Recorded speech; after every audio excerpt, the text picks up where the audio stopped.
বিসমিল্লাহির রহমানির রহিম।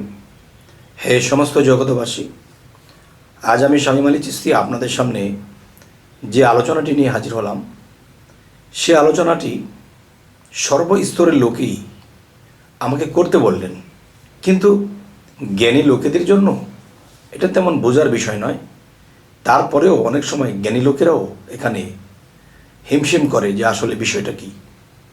আচ্ছা, সেই বিষয়টি হলো, দেখুন যে হিন্দুদের মধ্যে যারা মারা যায় তাদেরকে শ্মশানে নিয়ে জ্বালিয়ে পুড়িয়ে দেওয়া হয়।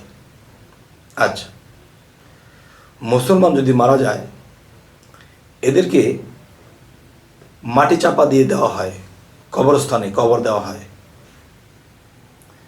এবং মুসলমান দিচ্ছে শোয়া মাটি দিচ্ছে। খ্রিস্টান দেখা যায় তাদের মধ্যে আমি যতটুকু জানি যে এদেরকে বসায়া মাটি দেওয়া হয়। যাই হোক, এখন কথা হলো, যখন লাশটাকে পোড়া দেওয়া হয়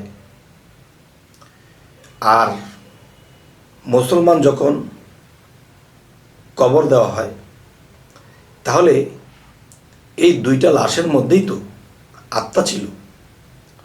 এখন পোড়া দেওয়া যে দেহ, এর আত্মাটা কোথায় গেছে?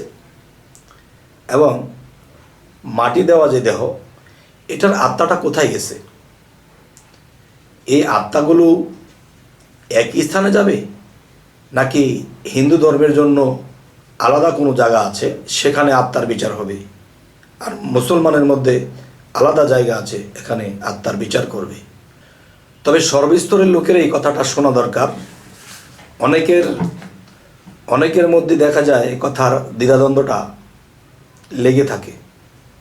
আচ্ছা, তাহলে আজকের যে বিষয়টি, সে বিষয়টি দেখুন, যে মানুষ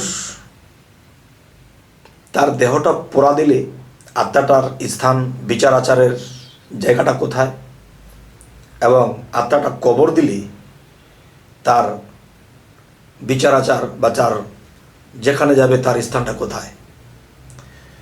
তো মুসলমানের জন্য কি আলাদা হাসর, আলাদা বিচারের কাষ্ঠ, আলাদা ফেরেশতা? হিন্দুদের জন্য কি আলাদা সমস্ত কিছু? এই দ্বিধাদ্বন্দ্ব অনেক মানুষের মধ্যে আছে। আর আমি বলবো কি, বিচার ধর্মের হবে না,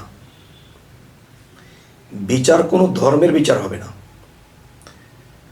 যে একটা ধর্ম, যেমন আমি যদি কোনো মানুষকে জিজ্ঞাসা করি, সেই মানুষের কথার যে আমি রিসার্চ করব, যদি আমি কোনো মানুষকে জিজ্ঞাসা করি আর সে যদি উত্তর করে, সে উত্তর থেকে বুঝে নেব যে তার কি এই সম্পর্কে জ্ঞান আছে কিনা।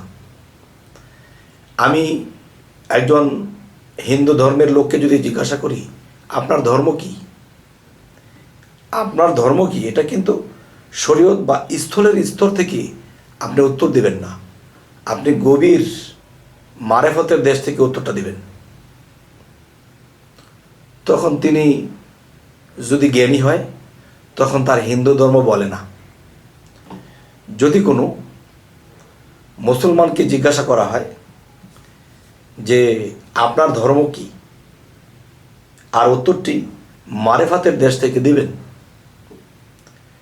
তখন তিনি যদি আমাকে উত্তর করে যে আমি মুসলমান, তখনই আমি বুঝব লোকটা এক সাইড বুঝছে আর একটা সাইড বুঝেনি। আর হিন্দু লোকটা সে চিন্তিত, কিছুই বলে না, আবার মারেফাতের দেশ থেকে।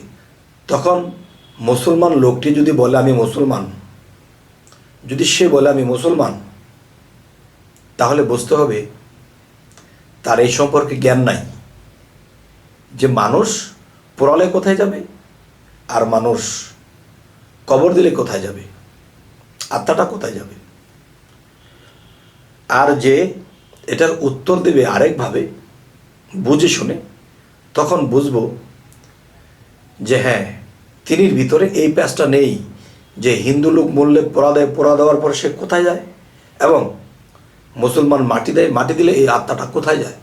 তো এখন আমি বলবো, আমি যখন একটা মুসলমানকে জিজ্ঞাসা করেছি যে আপনি কোন ধর্মে আছেন, তিনি বলল কি মুসলমান। আমি বলবো যে আপনি যদি মুসলমান বলেন, তাহলে পৃথিবীতে কিন্তু অনেক নবীর উপরে অনেক ধর্ম এসেছে, যেমন ইহুদি, নাসারা, এরপর খ্রিস্টান, বিভিন্ন ধর্ম নবীদের উপরেই আছে।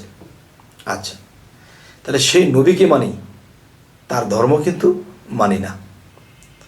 ধর্ম কি? সৎ কর্মই সৎ ধর্ম। আচ্ছা, এখন আমি বলবো যে সেই হিন্দু লোকটা যখন চুপে আছে, তখন আমি তাকে বললাম আপনি বলে ফেলেন মূলত মারেফাতের দেশে আপনার ধর্মটা কি। তখন তিনি আমাকে বলল আপনি বলেন। মুসলমানটি বলতেছে আমি এটা বললাম আপনার হলো না, আচ্ছা তাহলে আপনি বলেন। তখন আমি তাকে বললাম যে পৃথিবীতে ঈসা আলাইহিস সালামের ধর্ম এটা কি অসত্য? না। দাউদ আলাইহিস সালামের ধর্ম এটি কি অসত্য? না, সত্য। মুসা আলাইহিস সালামের ধর্ম এটি কি অসত্য? না, এটাও সত্য। যদি সত্য হয়, তাহলে মুসা আলাইহিস সালামের ধর্মের নাম কিন্তু মুসলমান ধর্ম নয় এবং ইসলাম ধর্মও নয়। তাহলে তাদের ধর্মের বিভিন্ন নাম। তাহলে আমি বলবো কি, পৃথিবীতে যত সত্য ধর্ম আছে, সকল সত্য ধর্মকে কিন্তু আমার মানতে হবে। আর যদি অসত্য হয় তাহলে মানব না। তো মুসা নবী, ঈসা নবী, দাউদ নবী যদি সত্য হয়, তাহলে তাদের ধর্মও সত্য। আচ্ছা, এখন মূল বিষয় যেটা, আমি সেই হিন্দু লোকটাকে বললাম মূলত যদি আপনি পাক্কা মানুষ হয়ে থাকেন এবং এক আল্লাহকে স্বীকার করে থাকেন, তাহলে আপনার ধর্ম হবে, আমার ধর্ম হবে একাত্মবাদ। হে মুসলমান, একাত্মবাদ।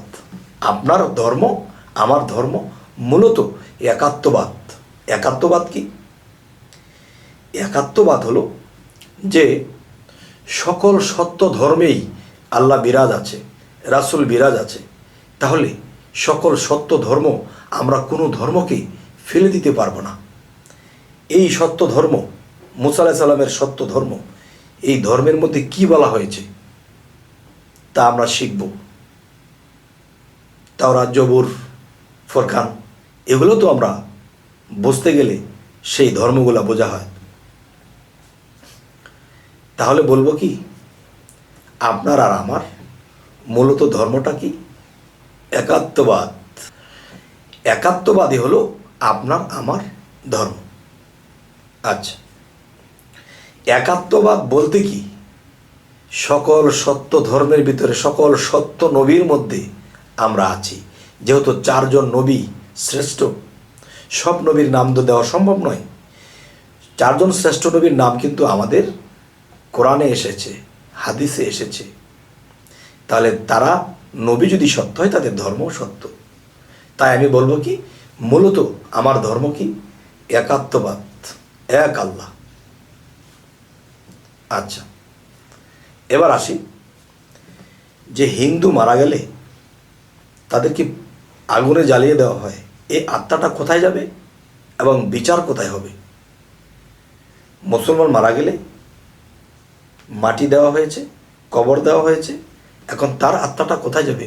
তার বিচার কাষ্ট আর হিন্দুর বিচার কাষ্ট কি আলাদা হবে? না বাবা না, বিচারের জায়গা একটাই। কারণ গড, ঈশ্বর, আল্লাহ, তাহলে 3 জনে যদি একজন হয়, তাহলে বিচার তো একজনই করবেন। তাহলে বিচারের জায়গা একটাই। তোমার দিন কি? যেমন কবরে জল ছপ করা হবে কি, হাদিস শরীফে এসেছে। তোমার দিন কি, মানে তোমার ধর্ম কি বলবে। তাহলে তোমার ধর্মকে যদি বলা হয়, এখন সে খ্রিস্টান হলে খ্রিস্টান বলবে, মুসলমান হলে বলবে, ইহুদি হলে বলবে, নাসারা হলে বলবে, খ্রিস্টান হলে বলবে। তাহলে ওই ধর্মের উপরে তুমি কি কর্ম করেছ সেই কর্মের বিচার হবে। তিনি আল্লাহ, তিনি ঈশ্বর, তিনি গড, তিনিই করবেন। আর তিনজনে মিলেই এই একজন। আচ্ছা, তাহলে আপনারা এই ফাঁকে আমাকে একটা প্যাচ দিতে পারেন, বা আপনাদের ভিতরে একটা প্যাচ আসতেছে, সেটা কি? যে আমাদের বিচার কাজটা হবে, যে বেহেশতে যাওয়ার বেহেশতে চলে যাবে, যে দুদকে যাওয়ার দুদকে চলে যাবে। তাহলে হিন্দুরা তো বলে তারা আবার পৃথিবীতে জন্ম হয়ে আসে, মুসলমান তো বলে না। আর আমি বলবো, যে মূলত ধর্মটা বুঝেছে, যে একাত্মবাদ ধর্মকে স্বীকার করেছে, সেই মূলত আত্মসমর্পণকারী, সেই মূলত মুসলমান, সেই মূলত আল্লাহর প্রেমিক এবং জ্ঞানী, প্রখর জ্ঞানী। আচ্ছা, তাহলে বুঝতে হবে কি,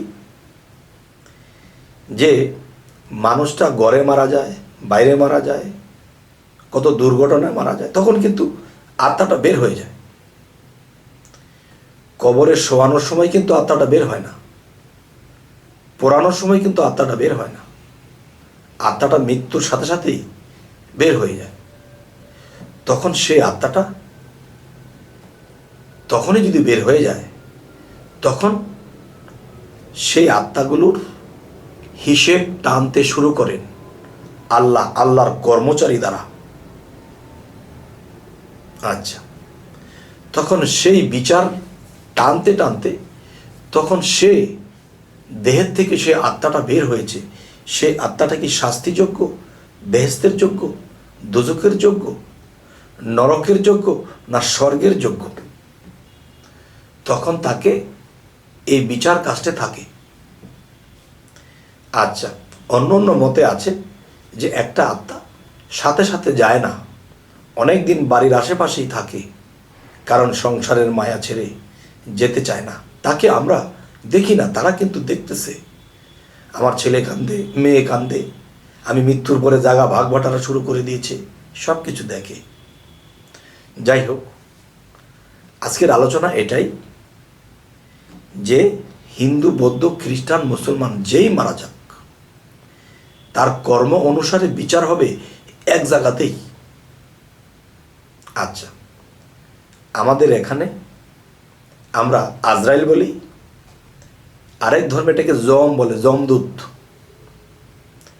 আরেক ধর্মে আরেকটা বলে, কিন্তু বিচার কাজটি একই জায়গায় বিচার হবে। যেমন আমাদের মধ্যে নবী অবতীর্ণ হয়েছে, তাই আমরা নবী বলি। আর হিন্দু শাস্ত্রে গেলে তাদের মধ্যে অবতীর্ণ হয়েছে, মানে অবতীর্ণ হয়েছে, সরাসরি নবী না বলে তারা অবতার বলে।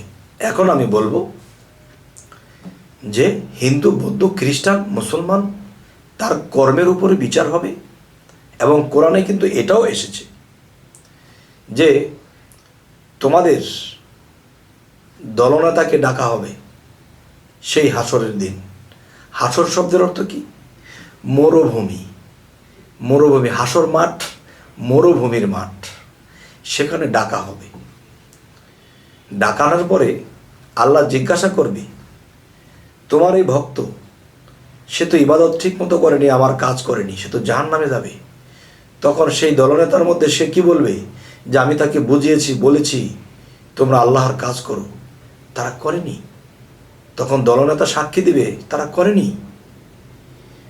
আর একদল লোক আছে, তারা গুরু মুর্শিদের কাছে যায়নি, ভালো কোনো শিক্ষা নেয়নি, আল্লাহর ইবাদত করেনি। তখন তারা দোষ দিয়ে দিবে। কার দোষ দিয়ে দিবে? আমার পিতামাতা আমাকে শিক্ষা দেয়নি, আল্লাহর ইবাদত করতে বলেনি। তখন পিতামাতাকে ধরবে। যাই হোক, সেখানে যাব না। আজকের আলোচনার মূল কি? যে মাটিতে পুড়িয়ে ফেলুক, বসায় কবর দিক, কিন্তু কর্মের বিচার এক জায়গাতেই হবে। আমরা হাসর মাঠ বলি, অন্য ভাষায় আরেকটা। আবার আমাদের ভাষায় আমরা মরুভূমি বা বালু মাঠ বা বালুচর এই বুঝি। যাই হোক, আমাদের এই চ্যানেলের আলোচনা যদি আপনাদের ভালো লাগে তো অবশ্যই সাবস্ক্রাইব করে নেবেন, এবং পরবর্তীতে আবার সাক্ষাৎ হবে ভালো কথা নিয়ে। আল্লাহ হাফিজ।